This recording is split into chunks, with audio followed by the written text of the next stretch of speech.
Bueno, buenos días. Buenos días, buenos días. Los que me siguen por este canal. Aquí reanudando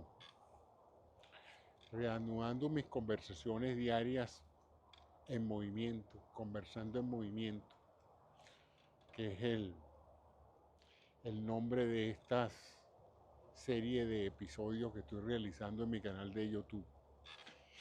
Bueno, los que me han seguido en los últimos programas habrán extrañado que tengo más de una semana que no hago programas.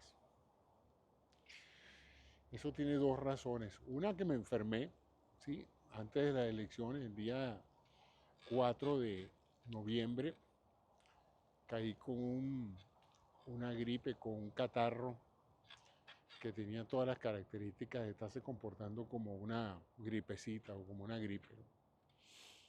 Y en el caso mío, cuando me da gripe, son fuertes gripes porque son como del tamaño mío. Eso es una de las razones por las cuales no salí, ¿no? No salí a conversar con ustedes en movimiento. Y la segunda fue por el resultado de las elecciones, que fueron contrarias a mi voluntad y a la voluntad yo diría que un 47% de la población americana, que nos vimos frustrados ante el triunfo de Donald Trump y ante la pérdida de esa tremenda oportunidad que representaba para el país, para su historia y para el beneficio de todas las personas que vivimos en este país, que hubiese habido una continuidad de la gestión del presidente Biden, que lo estaba haciendo también en materia económica, y que ya se estaban empezando a ver los augurios de una mejor economía y de un gobierno más serio y más responsable que el que nos ofreció Donald Trump. Sin embargo, bueno, así es la democracia. Donald Trump ganó las elecciones en forma aplastante, en el sentido de que controla no solamente el poder legislativo, sino que controla también el poder eh, judicial en cierta forma, porque tiene una mayoría de jueces que le son no diría que fieles, pero sí son inclinados en esa misma dirección que tiene él, ¿no? Así que vamos a ver cómo lo va a hacer en esta segunda oportunidad el presidente Trump. La pregunta que me han hecho muchas personas, bueno, la primera que siempre me han hecho esta semana, además de preguntarme cómo me siento por lo de la gripe, es cómo me siento por lo del el fracaso de la campaña de Kamala y las razones por las cuales Kamala perdió. Eso es lo que se pregunta todo, ¿no? ¿Por qué, si la elección era tan clara para muchos, un hombre conocido por todas las cosas que ustedes ya conocen, no voy a volver a enumerarlas porque son tan extensas y tan conocidas, que no vale la pena hablar de todos los aspectos negativos de Donald Trump como persona y de la gente que lo apoya y de la gente que ha trabajado con él, que es la primera en quejarse de las limitaciones que tiene él como presidente, ¿no? Pero lo otro que quería ver era, bueno, las causas de por qué perdió Kamala Harris. Y esta semana pues he escuchado de todo. Algunos le echan la culpa a Kamala, otras se la echan a la campaña, otras se la echan a Biden, otras se la echan a la economía. Ya les digo, pues ustedes escojan a quién echar la culpa, está allí. Cuando estos fenómenos pasan, rara vez pasan por una causa en particular, siempre es un agregado de factores, unos con mayor peso que otros. Lo que he podido dilucidar, que ha sido un componente central cuando se le pregunta a la gente que votó por Trump, por qué votó por Trump, fuera de los trumpistas, aparece una figura común en la respuesta, y es que votaron porque querían un cambio en la economía, porque sentían que la economía no estaba bien, no iba por buen rumbo.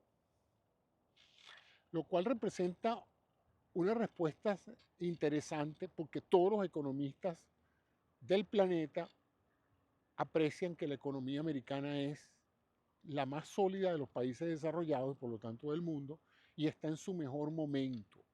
Estuvo mal al principio, pero ya está en estado de empezar a avanzar mucho más de cómo está. O sea que la economía actualmente, desde un punto de vista macroeconómico, está sólida y está como para no haber, ningún gobierno debía haber perdido la elección con una economía tan pujante como está esta en este momento. Entonces el comentario que tengo que hacer al respecto, que algunas personas amigas me han dicho, no, pero tienes que hacer un video, no te quedes callado, danos tu opinión. Bueno, les voy a dar mi opinión. Los cambios, la economía así en grandes rasgos se puede dividir en dos grandes áreas, la macroeconomía y la microeconomía. La macroeconomía es la economía de las grandes cifras, de las grandes de los grandes indicadores como el Producto Interno Bruto, la tasa de inflación, la tasa de empleo y otros factores económicos que se pueden medir, pero que afectan a mucha gente. La microeconomía es lo que la gente siente en el día a día, ¿no? Entonces podemos tener una situación muy curiosa donde la inflación esté bajando y los precios sigan altos, ¿no? Porque como ya he dicho hasta el cansancio, la inflación es el aumento de los precios sostenido. Si los precios dejan de subir, la inflación se para, lo que pasa es que los precios siguen altos, ¿no? De tal manera de que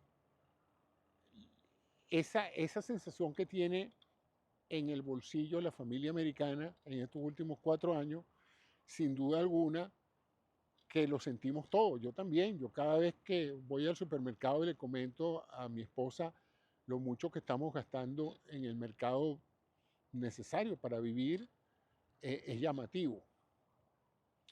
Sin embargo, pensar que la economía o esta percepción que tiene la gente, este divorcio que tiene la gente entre la economía macro y la economía del bolsillo, que es la microeconomía de cada familia y de cada pequeña empresa,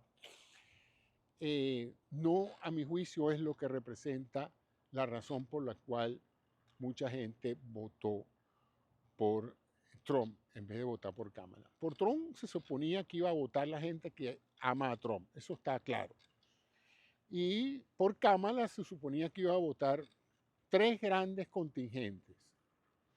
Los demócratas, por supuesto, el mercado natural de cualquier candidato demócrata es las personas que como yo pertenecemos al Partido Demócrata.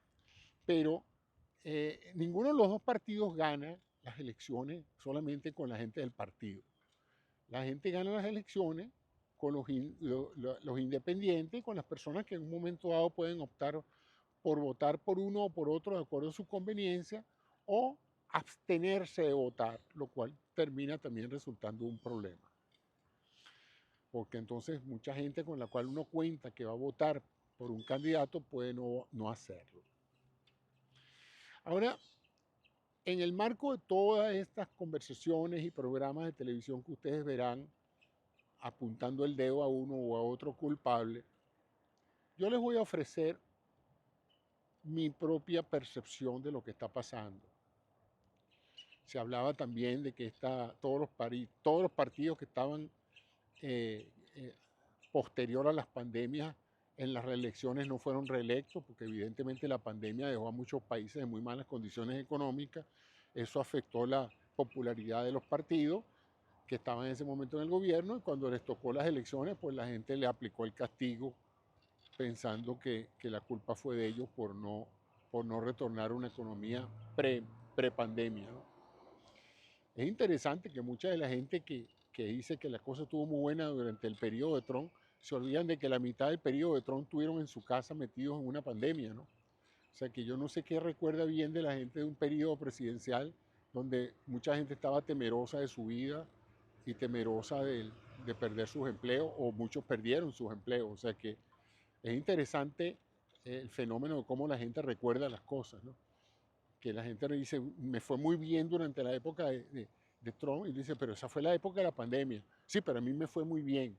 Bueno, supongo que se está sentado en su casa recibiendo un cheque sin trabajar, la gente lo recuerda como algo positivo, no sé, será eso, ¿no? Porque no me puedo explicar cómo personas que perdieron su trabajo o que se vieron cesanteadas por mucho tiempo y no podían salir de su casa pueden considerar que esa etapa de su vida fue muy buena, ¿no? Pero bueno, es complejo la situación del hombre. Pero yo les voy a dar mi hipótesis de eso. Y la explicación que yo les voy a dar es un poco larga, así es que aquellos que estén apurados, pues van a tener que ver este programa más adelante porque es un poco más largo. Porque antes de poder decirles mi visión de lo que pasa, tengo que explicarles algunas cosas que tienen que ver con la neurobiología.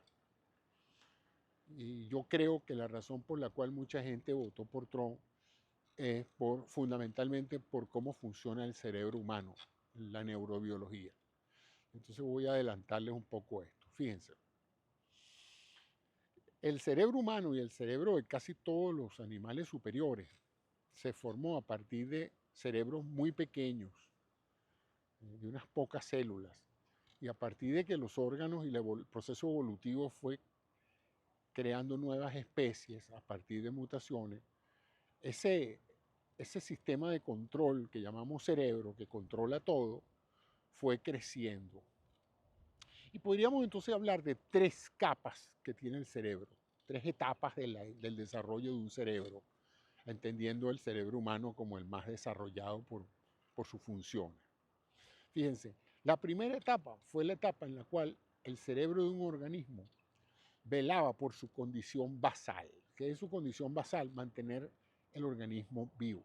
Era un sistema de control primitivo que se ocupaba de que fuera unicelular o fueran organismos multicelulares, todo funcionara de acuerdo a un programa muy bien ejecutado con una serie de ajustes que había que hacer para mantener el organismo vivo, viéndose afectado por los cambios del ambiente. Entonces, ese control basal controlaba o controla todavía en nosotros la respiración, la presión arterial, la frecuencia cardíaca, controla cuánto debemos sudar, cuándo nos da sed, cuándo no nos da sed, controla todo el proceso digestivo, qué comemos, cuándo comemos, cómo comemos. Todo eso lo controla el sistema nervioso más primitivo que tenemos, que llamaríamos un cerebro en cierta forma reptiliano, para decir pues que todos los animales de, superiores pues tienen un cerebro que controla todas esas funciones basales, básicas pues. Si ese cerebro se daña, el organismo se muere. Pero la evolución siguió su camino y sobre esa capa, sobre esa primera etapa de evolución del cerebro, se montó una segunda etapa que los neurofisiólogos, los neurobiólogos lo llaman el cerebro límbico. Una serie de capas de neuronas adicionales a las basales y que tienen la función de controlar las emociones, las reacciones emocionales y reactivas de cada organismo vivo. Esas son las que controlan los reflejos de huir o de pelear. Esas son las que hacen que nosotros, nuestro sistema límbico, tenga emociones, se ponga bravo, se ponga contento, se alegre, sienta muchas cosas. Ese cerebro que controla la parte emocional de la función humana y de muchos animales también, pues los animales tienen emociones y si no cualquiera que tenga un perro se puede dar cuenta que el perro tiene muestras de afecto, que siente. Bueno, esos procesos emocionales de los animales superiores y de nosotros en particular lo controla lo que se llama nuestro sistema límbico, la ira, la rabia, el amor, la empatía, todas esas reacciones casi que instantáneas, producto del honor racional. Eso está controlado por ese sistema cerebro límbico, cerebro emocional. Y bueno, en la etapa final del desarrollo de los cerebros de animales superiores y de nosotros, pues es el cerebro racional, la corteza cerebral más moderna, que es ahí donde está el razonamiento y la conciencia, ahí las funciones superiores, ¿no? Entonces, poniéndolo en sí en tres platos, la basal se ocupa de mantener el cuerpo vivo, la emocional nos permite interactuar con otros miembros de la misma especie en forma emocional, y la racional es la que nos permite todo lo que hemos logrado en la especie humana. Pues, el proceso creativo, la inteligencia humana, la conciencia, etc. Eso es lo que nos permite razonar y analizar datos y comunicarnos con otros seres humanos, etc. De manera tal de que cuando ustedes estimulan un cerebro, hay tres tipos de estímulos que van a llegar a diferentes partes del cuerpo de ese cerebro. Un estímulo va a llegar a la parte basal. Si ustedes tienen que correr, pues el sistema basal se encarga de aumentar la frecuencia cardíaca y respiratoria para que ustedes puedan correr.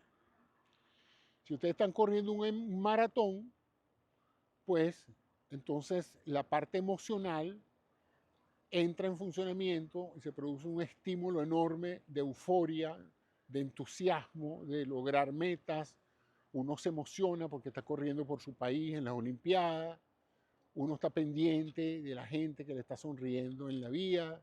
Uno está pendiente de los contrincantes que tiene a un lado para uno vencerlos y superarlos a ellos. O sea, todo ese manejo emocional que hace un atleta durante una carrera olímpica o cualquier tipo de actividad, sea laboral o lo que sea, y que tiene que ver con las emociones, la maneja esa parte del cerebro. Y la tercera racional es el mismo atleta, para usar la metáfora del atleta. Este atleta va diciendo: voy por el kilómetro 10, tengo que ahorrar energía, la próxima vez que vea una botella de agua voy a tomar agua porque es estratégico en este momento tomar agua, tengo que eh, acelerar un poco el paso porque voy un poco atrasado, etc. Él va tomando decisiones de tipo basales, emocionales y concretamente racionales. ¿Qué pasa en una campaña electoral? En una campaña electoral, ustedes tienen que convencer a una pila de gente que tome una decisión: votar por un candidato o votar por otro candidato.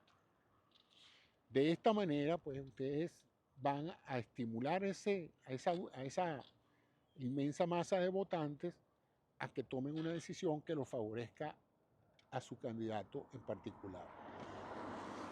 En el pasado democrático de un país como los Estados Unidos, había dos formas de convencer al electorado. Una forma de convencer al electorado, y eso se aplica a todo, a la venta, por ejemplo, de un producto, es vender las ventajas del producto. Si ustedes le van a vender un automóvil, le dice cuál es la potencia del automóvil, el rendimiento de combustible, si tiene aire acondicionado o no, o sea, le dice lo que se llaman las prestaciones, los features que llaman en inglés, ¿no? ¿Cuáles son esas características que usted piensa que la persona las va a usar racionalmente para tomar la decisión de si va o no a comprar ese vehículo? Porque usted le demuestra que su vehículo tiene mejores prestaciones que otro vehículo de la competencia y que por lo tanto debe adquirir su vehículo. En el caso de una campaña electoral basada en la racionalidad, usted trata de convencer a los votantes de que su candidato tiene mejores características que el candidato del otro lado. Y eso se hace presentando información confiable, organizada, verídica, que las personas puedan decir: caramba, sí, me están diciendo la verdad, sí, esa persona tiene una agenda, los programas de gobierno son eso, básicamente, una lista enorme de las cosas que el candidato va a hacer. Y la premisa fundamental de los que conducen la campaña es estimular a los votantes a demostrar que su candidato es mejor que la competencia. Y eso se hace apelando al lado racional del cerebro de los votantes, al lado cortical, como dice, la corteza prefrontal, al lado más avanzado.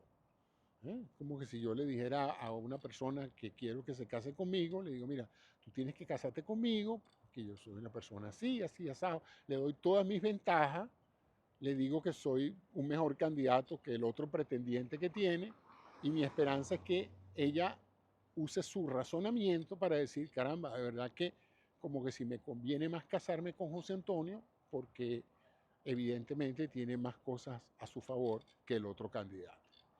Esa es la base de la toma de decisiones, la base, la premisa de querer que la persona se incline de una u otra manera presentando hechos concretos, verificables, verídicos y que ofrezcan una mejor alternativa que la que ofrece la competencia. La otra forma de vender es apelando a la parte emocional de la gente, a la parte límbica, sistema límbico, una serie de núcleos de neuronas que se encuentran en el interior del cerebro y que ellas controlan una serie de funciones que tienen que ver con las emociones y con la reacción a las emociones. Esos son sistemas muy primitivos. Por ejemplo, cuando ustedes agreden a una persona y esa persona les agrede de vuelta, esa respuesta es emocional. Y eso viene porque en el proceso evolutivo era conveniente para un animal defenderse rápidamente sin tener que estar pensando mucho la respuesta que va a tener, sino ves el tigre y sales corriendo, ya está, tan sencillo como eso, ¿no? El tigre amenaza de muerte, si yo no corro me agarra el tigre. Si usted se pone a pensar mucho, caramba, pero ese es el tipo de tigre, ¿tendrá hambre el tigre? A lo mejor el tigre no tiene tanta hambre, a lo mejor me da chance de ir caminando y a lo mejor el tigre no me come porque ya comió, qué sé yo. Una serie de razonamientos que usted hace antes de tomar la decisión de correr o no. Si usted hace eso en muchos aspectos, pues está muerto. Entonces, el sistema cerebral funciona mucho dándole prioridad a todo el sistema límbico antes del sistema racional. Entonces es interesante que la gente entienda eso porque quien haga una campaña apelando a la emocionalidad de los votantes y no a la racionalidad de los votantes puede hacer que una inmensa mayoría de la gente vote por un candidato que no le conviene, que no tiene características mejores que el otro, pero que ellos finalmente su sistema límbico, su reacción emocional a la hora de marcar la boleta de votación, los haga votar por una persona que va en contra de sus intereses, simple y llanamente porque se sienten emocionalmente estimulados a votar por ese candidato. Yo creo que esa fue la razón por la cual mucha gente votó por Trump, a pesar de la sobrecogedora evidencia de que Trump no era el mejor candidato para esta elección. ¿Cómo se hace para que la gente emocionalmente se vincule a un producto o a una persona? Bueno, lo primero, yo no soy mercadotécnico ni soy publicista, pero por lo que llevo de vida me he dado cuenta de que el arte de los comerciales es la repetición. Una vez le pregunté a un publicista por qué repetían tanto el mismo comercial. Yo me consideraba que me estaban insultando mi inteligencia, porque en un mismo programa me pasaban 5 veces el mismo comercial. Le digo, ¿por qué no hacen 5 comerciales diferentes y para yo entretenerme por lo menos viendo otra cosa diferente al mismo comercial? Pero me pasan el mismo comercial 5 veces. Y él me decía, porque lo más importante en publicidad es la repetición. Repetir y repetir, repetir lo mismo. Y repetir lo mismo brindándole a la persona receptora del mensaje la sensación de emoción que va a tener si toma la decisión de favorecer al producto, en este caso al candidato. ¿Cómo se hace eso? Bueno, apelando primeramente a las carencias. Tú tratas de identificar qué es lo que a la gente le hace falta y se lo ofreces. Eso se llama populismo. Ese proceso mediante el cual se vende un candidato haciéndolo popular, prometiéndole a todo el mundo lo que quiere escuchar. Y es la base de la democracia, porque vamos a estar claros, si la democracia gana la gente que tiene más votos, tú no puedes ganar una elección por voto si tú no le haces más promesas a la gente que las otras. A veces eso puede resultar contraproducente si las promesas lucen falsas, pero si las promesas lucen verdaderas, tú tienes que ofrecer algo, tú tienes que convencer a alguien de que vote por ti por alguna razón en particular y no precisamente por hacerte presidente. Pues. O sea, la idea sería, eh, vota por mí porque yo voy a mejorar la calidad de tu vida, yo voy a mejorar tu nivel socioeconómico, yo voy a ofrecerte salud, vivienda, qué sé yo, trabajo, seguridad, etcétera, ¿no? Entonces, eso es importante en las campañas, identificar qué es lo que la gente está sufriendo más. Y en este caso, es aceptable pensar que la campaña del Partido Demócrata no fue capaz de convencer a una inmensa cantidad de personas no trumpistas de votar por Kamala, porque de alguna u otra manera el mensaje no llegó. No llegó como debía haber llegado, de que la gente dijera, sí, la situación económica está difícil para nosotros y Kamala es la situación. Ella ofreció un paquete de medidas, ciertamente, para la clase media en particular, préstamos para vivienda para las primeras parejas que tenían necesidad de adquirir una vivienda y no tenían con qué pagar la cuota inicial, una serie de medidas bastante buenas. Sin embargo, de alguna u otra manera, ese mensaje no llegó a su destinatario como debía haber llegado, sino que pensaron, y eso es la autocrítica que yo me hago, que ante la comparación entre las virtudes de Kamala como profesional, como servidora pública, como fiscal, como mujer, como educada, como experiencia presidencial como vicepresidente, ¿eh? Y ante la terrible experiencia anterior de Trump, descrita por sus colaboradores en su primer gobierno, la decisión era como evidente, pues. Si tú has tenido un carro malo que te ha salido malo, y te ofrecen un carro nuevo y te dicen, pero yo te ofrezco el carro que te salió malo, ahora viene ahora mejorado. Eh, es complejo decir por qué tú vas a escoger un carro que ya tú sabes que es malo cuando tú tienes un carro nuevo que deberías probar porque representa una alternativa nueva y diferente, ¿no? Pero la gente no entendió ese mensaje, no se le comunicó bien.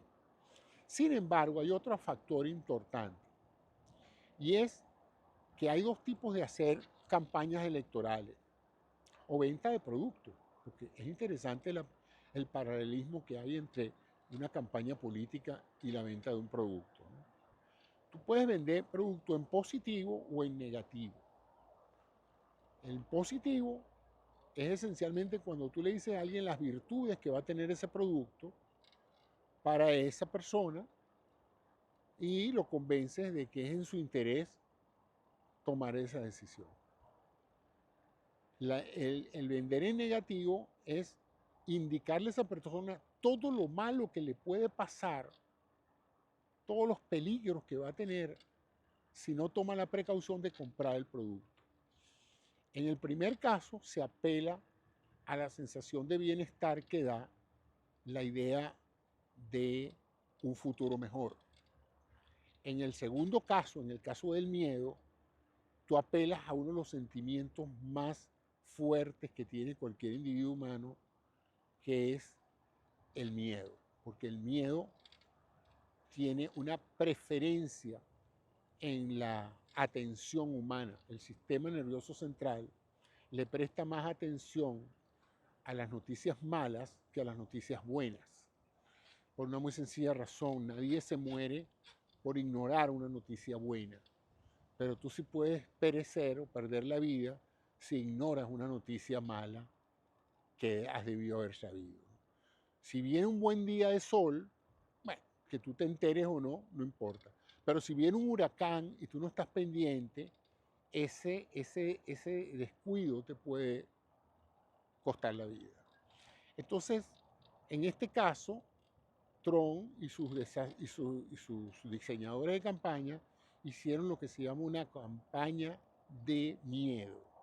La campaña de Trump se basó en la apelación al miedo de la gente.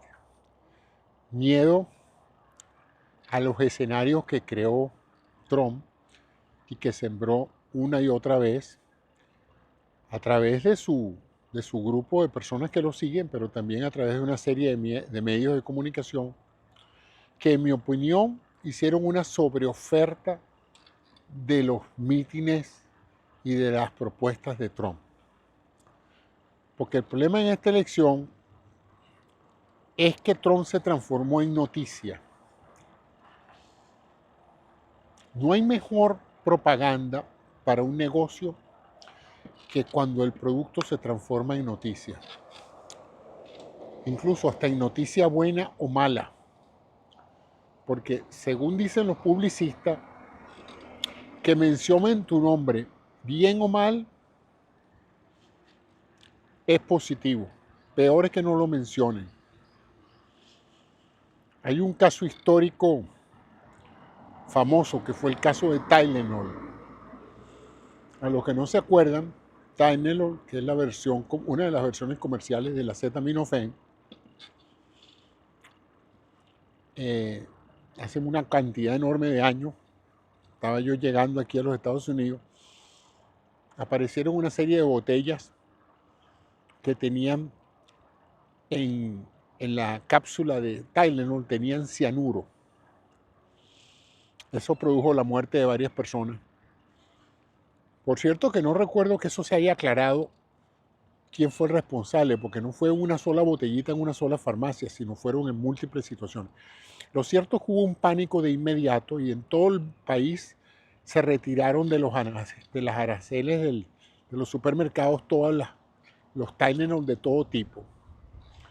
Imagínense lo que significa para una empresa que la gente que consume su producto piense que puede morir porque vinieron contaminados. La empresa trató en lo posible de demostrar que ellos no eran los culpables, que eso había tenido que ser un acto criminal porque su proceso de manufactura pues no, ni utilizaba ese químico, ni había factibilidad de eso. Además de que fuera de esos cuantos pequeños casos no fueron muchos. Bueno, yo recuerdo que después de ese colapso de relaciones públicas, muchas personas dijeron, bueno, este es el final de Tylenol, porque independientemente que se demuestre que la empresa no tenía culpa y que el producto es normal y no está mal que se venda, la gente va a quedar con la psicosis del producto. Y no fue así. Las ventas subieron mucho después y se han mantenido siempre toda la vida altas. Y si ustedes le preguntan a alguien, mira, tienen que tomar acetaminofén, todo el mundo inmediatamente te va a decir Tylenol. O sea que, de una u otra manera, ese incidente que transformó la marca Tylenol en una noticia nacional se tradujo pues en una campaña que todavía hoy hace que ese nombre sea dominante en el mercado de ese tipo de medicamentos. El paracetamol, acetaminofén o Tylenol, como le dice todo el mundo. Bueno, esto es un ejemplo de lo mismo de Trump. Pues. Nómbrame un político, Trump. Nómbrame un presidente de los Estados Unidos. Pronto nadie se va a acordar de Washington. Todo el mundo va a decir Trump, Trump, Trump. Porque Trump, desde hace varios años, ha estado metido a través de su programa de televisión, El Aprendiz, The Apprentice, ha estado metido en la mente de los norteamericanos. Yo nunca vi el programa, pero semanalmente ese señor aparecía ahí pretendiendo ser un exitoso empresario que tomaba siempre las decisiones adecuadas, que votaba a la gente que no le servía y que se rodeaba de gente competente. Esa imagen indudablemente le ha facilitado muchísimo tener la presencia mental en la mente de las personas. Y luego fueron muy exitosos los republicanos en hacerle creer a la gente que en la mejor economía que hemos tenido en los últimos 40 años, ellos crearon un escenario apocalíptico de pensar que todo estaba mal, que el país estaba mal y, por supuesto, el chivo expiatorio de los inmigrantes. ¿No? Y eso yo creo que marcó el aspecto de si tú consideras que no estás tan bien, la culpa la tienen los inmigrantes, la culpa la tiene el gobierno de Biden, por lo tanto la tiene Kamala, nosotros somos la salvación. eh, abordaron la parte, fíjense cómo atacarían la parte límbica, que se metieron con la parte religiosa. Yo creo que es la primera vez que un candidato presidencial se rodea de tantas figuras de órdenes religiosas, tanto católicas como cristianas como judías, para hacerse ver como el gran salvador de cualquier creencia religiosa, ¿no?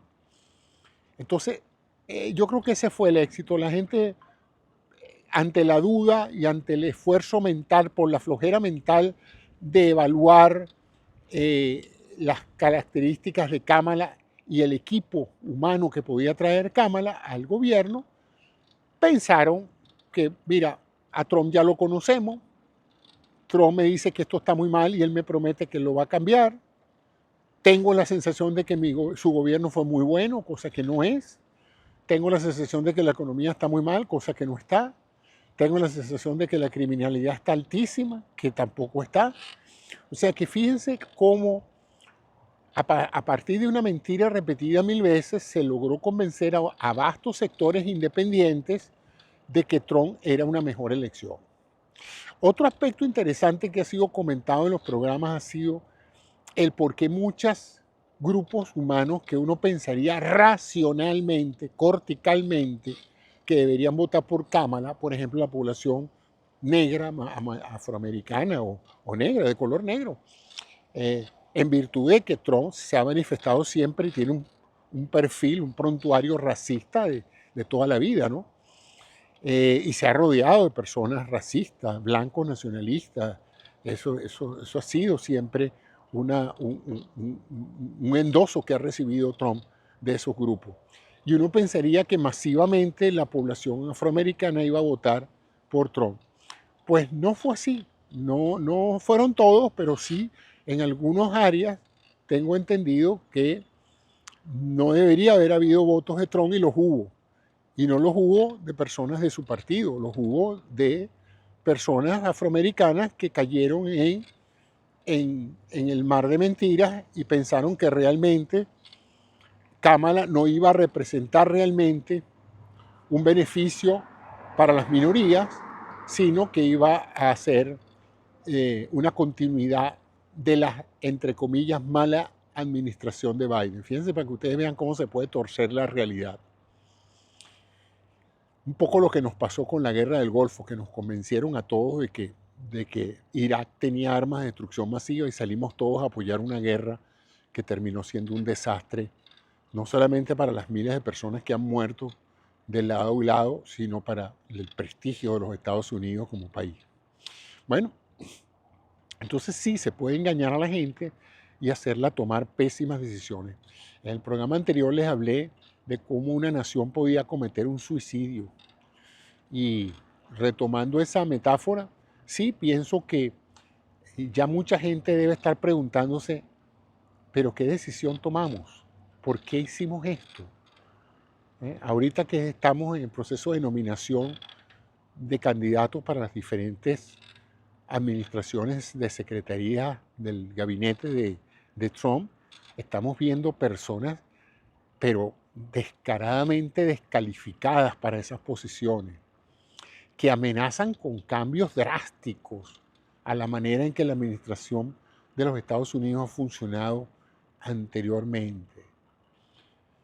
Y se estarán preguntando, pero es que esto no nos lo dijo Trump, que iba a hacer esto así, que iba a poner a estas personas. ¿Eh? Y bueno, eso no presagia un buen futuro, por lo menos un buen futuro inmediato. Así es que yo me temo pues que ya debe haber muchas personas lamentando haber votado por Trump ahora que se han dado cuenta de la trascendencia de lo que hicieron. Y en particular aquellos que adoptaron la política, bueno, no me gusta Trump, pero tampoco me gusta Kamala, yo no voy a votar por ninguno de los dos porque no me gustan. Y yo creo que ellos nunca racionalmente pudieron pensar que no votando por Kamala iban a empeorar su situación. Porque hay veces que en el voto no es nada más un voto por simpatía, porque me caiga bien o no. Yo estoy seguro que a muchas personas no les caía bien Kamala Harris. Por alguna razón, no sé, no les gustaba el pelo, no les gustaba porque sonreía, yo qué sé. pero votaron por ella porque pensaron que el triunfo de Trump iba a ser desastroso para el futuro de los Estados Unidos. Por cierto, sentimiento que el mundo entero ha demostrado que tiene. O sea, la gente en todas partes del mundo está sumamente preocupada por la decisión que tomó un poquito más del 50% de los norteamericanos. Los rusos están abriendo botellas de champaña, los chinos están bastante complacidos.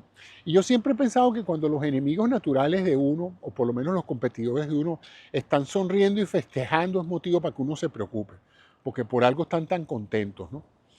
Y pueden ser que estén tan contentos porque estén viendo que esta fisura daña la estructura productiva de los Estados Unidos. Tener una administración pública en manos de gente incompetente es exponer al país a un fracaso económico, un fracaso político, un fracaso diplomático o peor, un fracaso militar. Entonces, estoy preocupado, estoy muy preocupado. Sigo siendo optimista porque, como dijo una persona hace poco, tenemos dos recursos todavía disponibles, todavía. El primero es la primera enmienda, que la estoy ejerciendo ahorita, mi libertad de expresión, de poder decir sin miedo lo que estoy diciendo. Pero debo confesar que ya me han advertido de, mira José, deja de estar haciendo esos programitas, porque esta gente viene a retaliarse, a vengarse y a eliminar de todas las áreas de la opinión pública a todas aquellas personas que puedan en un momento dado objetar la manera en que ellos toman decisiones. Como ya este país pasó por el macartismo, es muy probable, queridos amigos, que yo no vuelva a hacer programas de este tipo. O sea, que este es debut y despedida. Yo no creo que me voy a meter más en política porque yo a esta edad no tengo necesidad de pelear con nadie en mi vida. Quiero paz y tranquilidad. Entonces, este es el último ejercicio que hago de mi libertad de expresión política. Seguiré haciendo programas de otra índole, con temas que siempre me han gustado más que la política. Me gusta hablar de salud, de calidad de vida, de oportunidades, sobre todo de la tercera edad. En realidad no me gusta mucho hablar de política. Me involucré porque consideré que toda persona racional debía identificar el peligro de que esta situación se diera y colaborar. Y no fui solo el único que hizo eso, mucha gente, artistas, científicos, intelectuales de todo tipo, gente educada, gente no educada, gente que en un momento dado de una u otra manera se informó de lo que estaba en juego y tomó la decisión adecuada de votar por Cámara, pero no fuimos suficientes. No fuimos suficientes, mucha gente no votó. De hecho, aparentemente se sacaron menos votos que los que sacó Biden, lo cual significa que mucha gente de Biden no fue que fue a votar por Trump, simplemente no fue a votar. Y eso hizo que Trump en muchas áreas sacara mucho más votos por el hecho de que aquí el que saca más votos se lleva todos los votos electorales de un estado.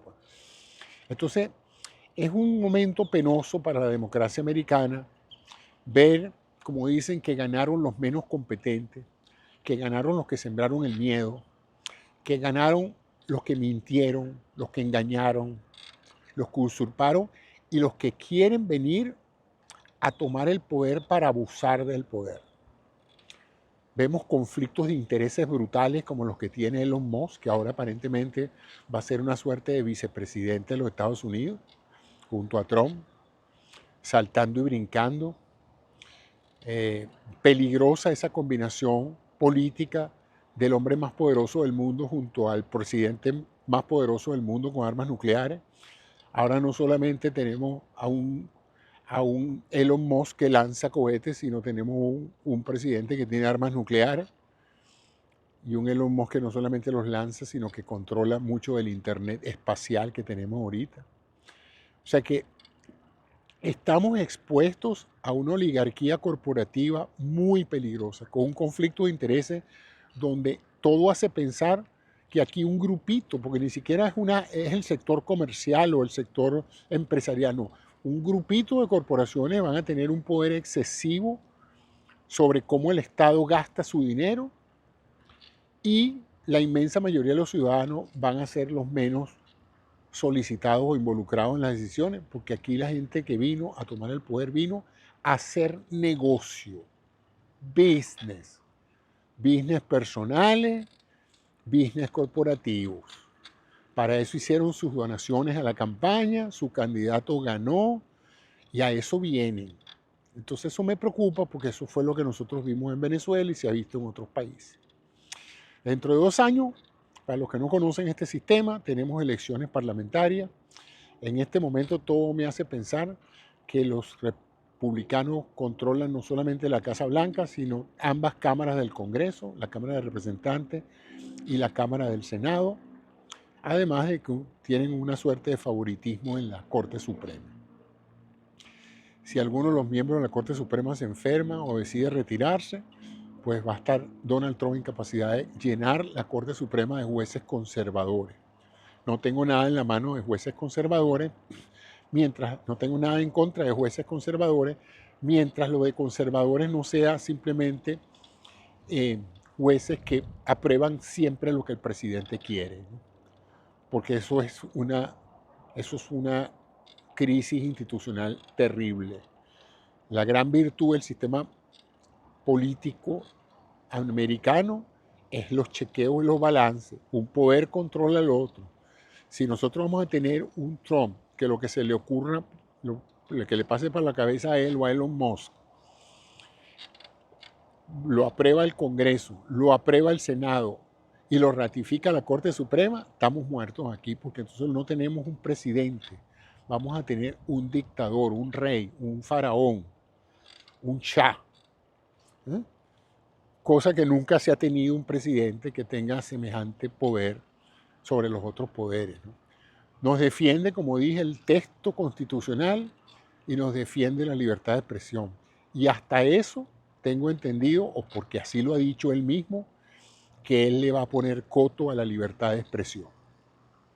Entonces, bueno, para aquellas personas que amamos la libertad y la democracia y por eso nos hicimos ciudadanos en este gran país, esto tiene que ser motivo de preocupación. La posibilidad de que sean perseguidos, amedrentados, afectados físicamente, porque los seguidores de ellos son personas que no tienen el menor limitación de agarrar y irse a la casa de uno y hacer lo que les dé la gana con las propiedades de uno y con las cosas de uno. O sea que estamos entrando en un periodo muy peligroso donde, como les dije, hasta aquí llego yo.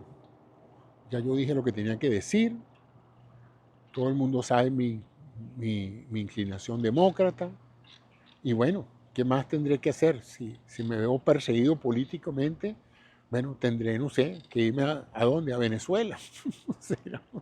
No sé, ya de verdad que esto es algo impredecible. Nunca me imaginé que Estados Unidos estuviera en una situación como esta. Y no por mí, yo no soy nadie aquí, pero yo veo todos los días periodistas, comunicadores sociales, canales de televisión, comediantes, ya se están empezando a autocensurar para no ofender al régimen, y eso que todavía no ha tomado posesión. La esperanza es que él respete la primera enmienda, pero si esta gente que lo rodea tiene las intenciones que tiene, aquí va a haber mucha gente afectada por muchos aspectos por expresar su opinión. Y me preocupa porque ya me lo han dicho varias personas. Entonces, es triste eso, ¿no? Que en Estados Unidos se persiga a alguien o se hostigue a alguien, se moleste a alguien porque opina diferente a ti. Bueno, ese era el comentario que quería hacerles hoy, de que yo pienso que la razón fundamental por que ganó Trump fue porque él fue más competente en asustar, en espantar, en crear un verdadero terrorismo electoral donde él apareciese como el gran salvador. Voten por mí para evitar la catástrofe y el apocalipsis. Kamala se presentó como una candidata racional, apelando a nuestros mejores sentimientos, a nuestra racionalidad, a que íbamos a comparar su trayectoria, su currículum y sus opiniones con las de Trump, y íbamos fácilmente a llegar a la conclusión normal que llegaría cualquier persona racional. Pero un gran sector de los Estados Unidos no fue nada racional al votar por Trump. La juventud, mucha gente joven votó por Trump, por el candidato más viejo que haya llegado a la presidencia. Trump está ahorita más viejo que Biden cuando llegó. Y si hubo tanto escándalo por la edad de Biden, imagínense, Trump no está tampoco mucho mejor que en condiciones de salud para su candidatura. Ya en los últimos meses estaba francamente incapaz de desarrollar un discurso coherente, ¿no? O sea que aquí yo no entiendo qué pasó. ¿Será que la juventud pensó que aquí todo el que votó por Trump, a mi juicio, en forma mayoritaria, las clases bajas y la clase media que votó por Trump, votó en contra de sus intereses? Interesante cómo puedes tú convencer a alguien para que vote en contra de lo que le conviene. Porque todos los cambios que ha prometido Trump son tan efímeros, tan generalistas, no hay nada concreto, específico. Y si se somete a la famosa Agenda 2025, este país va a ser no va a ser el proyecto de país que soñaron los fundadores y que ha soñado todo americano que ha pagado con su vida la defensa de la democracia y de la libertad. O sea, va a ser un modelo político, económico diferente. Bueno, ese era el comentario de hoy, tenía que hacerlo.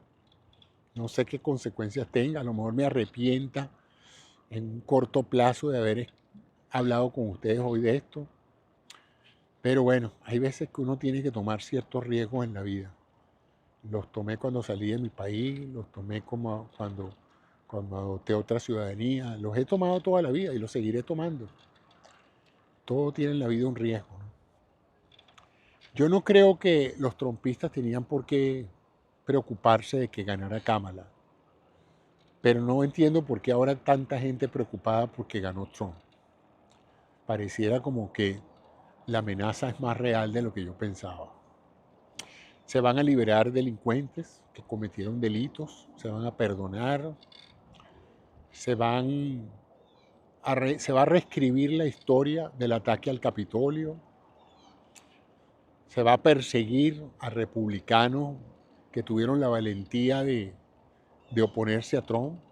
Perseguirlos, no es sencillamente ponerlos a un lado, no. Él ha dicho que los va a perseguir. Y la gente que está nombrando en el gabinete ciertamente tiene todo el perfil de ser capaz de hacerlo él, porque ya está demostrando que no está escogiendo gente competente, sino gente leal, obediente, que cualquiera que sean las cosas que él le mande a hacer, por anticonstitucional que sean, ellos se van a atrever a hacerlas.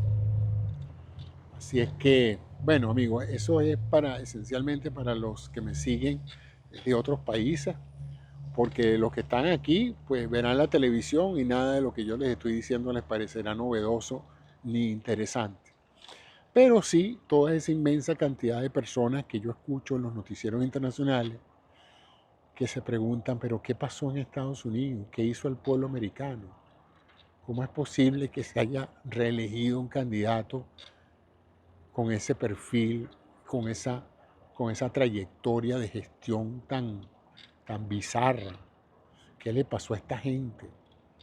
Tan mal candidato era Kamala, que en pocas semanas después del retiro de Biden logró entusiasmar a tanta gente. Logró desenvolverse como nunca lo esperamos. Yo tuve mis reservas al principio si Kamala podía tener el carisma y el entusiasmo para hacer una campaña, porque hasta ese momento ella ocupaba una posición discreta como la de todos los vicepresidentes, ¿no? Que siempre se les pide que sean discretos y que no ocupen más espacio noticioso que el presidente mismo, ¿no? Pero dijo, bueno, estará esta mujer competente es, inteligente es, con una trayectoria impecable. La pregunta es, ¿será capaz realmente de enfrentarse a Trump? Mira, lo hizo. lo hizo con valentía, con gracia, estimulando los mejores sentimientos del pueblo americano. No le vendió a nadie un programa de odio y de revancha, sino un programa de esperanza, de fe, de confianza, de optimismo, de unión, de convivencia mutua, de ser una presidenta de todos, de ser la primera presidenta de color negro de piel de la historia de los Estados Unidos. Y curiosamente, parece que tampoco arrastró el voto femenino. Y la gran sorpresa de todo, el voto latino significativamente, no todos, ciertamente no el mío, pero significativamente muchos latinos votaron por Trump.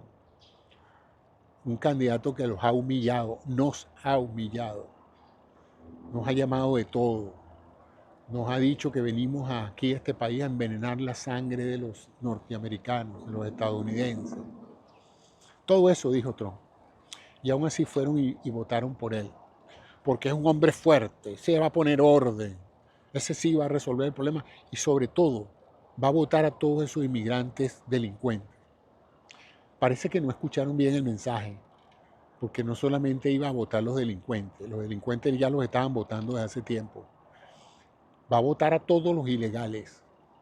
Y eso tiene, además de las consecuencias humanas, consecuencias económicas gravísimas. Gravísimas.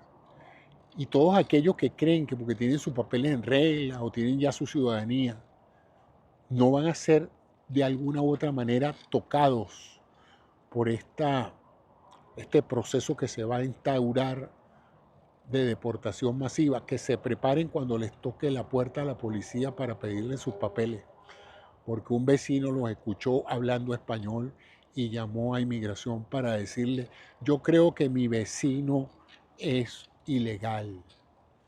Yo creo que mi vecino no tiene los papeles en regla. Y como está esta cacería de brujas que va a empezar contra los inmigrantes, y no contra todos los inmigrantes, con los que se vean latinos, parezcan latinos o hablen español. Entonces van a tocar la puerta y usted es el señor Ramírez, usted es el señor Urdaneta, González, sí. Tráigame sus papeles, si no, va preso. Y señora, no toque el celular, y señor, no abra esa gaveta, y esto es con las armas en la mano. Y ya ustedes han visto aquí, desafortunadamente, yo le tengo mucho respeto a la policía, que pienso que la necesitamos, y yo creo que la mayoría de los oficiales son gente honesta, que hacen un trabajo bien difícil. Pero también hemos visto casos horribles de gente que ha entrado a un apartamento a una persona que no está haciendo nada y le han caído a tiros en el apartamento. O sea que esa posibilidad de un accidente, cuando hay un acto policial, siempre está presente. Que una confusión, un movimiento extraño, alguien dice algo, el muchachito sale de un cuarto gritando y el policía se pone nervioso y dispara. Eso puede pasar. Lo que pasa es que eso antes pasaba por una investigación policial. Ahora va a empezar a hacer redadas de inmigrantes. No se sabe. Eso es lo que dicen. Vamos a esperar que eso no pase nunca, ¿no? Pero por los perfiles de los personajes que están escogiendo para ejecutar ese proyecto, todo hace pensar que esta gente viene dispuesta a demostrarle a todo el mundo que ellos son duros, que ellos están dispuestos a votar a todo aquel aquí que entró, así tenga 20 años aquí, 3 hijos, sea un buen empleado, vaya a misa, ame a la bandera americana y haya votado por Trump. Aún así, usted se va, no lo queremos aquí. O sea que es algo que a mí realmente me tiene muy preocupado. Vamos a ver. Yo espero que por lo menos en mi caso respeten a la gente mayor. Pero bueno, creo que de ahora en adelante voy a tener que tener con una copia de mi certificado de naturalización, de constancia de buena conducta. De manera que si me paran en cualquier momento porque alguien me denuncia por inmigrante ilegal, yo tenga con qué defenderme, porque si no, ay, ¿qué necesidad había de esto? Todo lo que había que hacer era poner un mejor control en la frontera, crear mecanismos más eficientes de inmigración legal, crear permisos de trabajo para la gente que quiere venir, trabajar e irse de nuevo a sus países. Al fin y al cabo, todo hace pensar que los necesitamos. Pero había que echarle la culpa a alguien, amigos. Y como ya los judíos no se dejan echar la culpa más nunca, cual me parece muy bueno que nadie le eche la culpa a los judíos, pues esta vez le tocó a los latinos aquí. Espero que no pase de las deportaciones, pero ciertamente todo hace pensar que como no hay suficientes vehículos, ni trenes, ni aviones para transportar gente en esas cantidades, me temo que va a haber que tener campos de concentración donde meter a esa gente mientras los deportan. Me da mucha risa lo cruel que es este país. Ayer vi unas noticias de gente que estaba entusiasmado porque las acciones de las empresas que tienen prisiones privadas iban a ir para arriba. Invierta, amigo, en las prisiones privadas porque esas van a tener mucha clientela. Yo decía, cónchale, la verdad es que en este sistema eh, lo que importa es el dinero, más nada. A mí no me importa que estén acabándole la vida a cientos de miles de personas. Si yo me puedo ganar unos dólares extra, me los gano. Así es que interesante eso, ¿no? Cómo, cómo las personas pueden en un momento dado no tener más intereses que de lucrarse de la tragedia ajena. Pero bueno, así es el sistema en que estamos y bueno, eso no quiere decir que sea eterno, pero la idea era cambiarlo poco a poco con haciendo los ajustes necesarios para que, como decía un famoso latinoamericano, el gobierno ofrezca la mayor suma de felicidad posible para todos sus ciudadanos y no solamente para un grupito. Bueno, yo creo que esta es la tercera vez que me he despedido, pero es que de verdad, como yo les digo, para ustedes, para mí, esto es catártico. El poder hablar de estas cosas es una catarsis necesaria. Así es que les agradezco la paciencia si se ha quedado hasta este momento para escuchar toda esta letanía, que es parte de mi duelo. Yo estoy al duelo. Al principio no lo podía creer, aunque yo sabía que esto podía pasar, lo tenía planteado, pero no lo veía muy probable. Pero me equivoqué bastante. Hasta luego, amigos.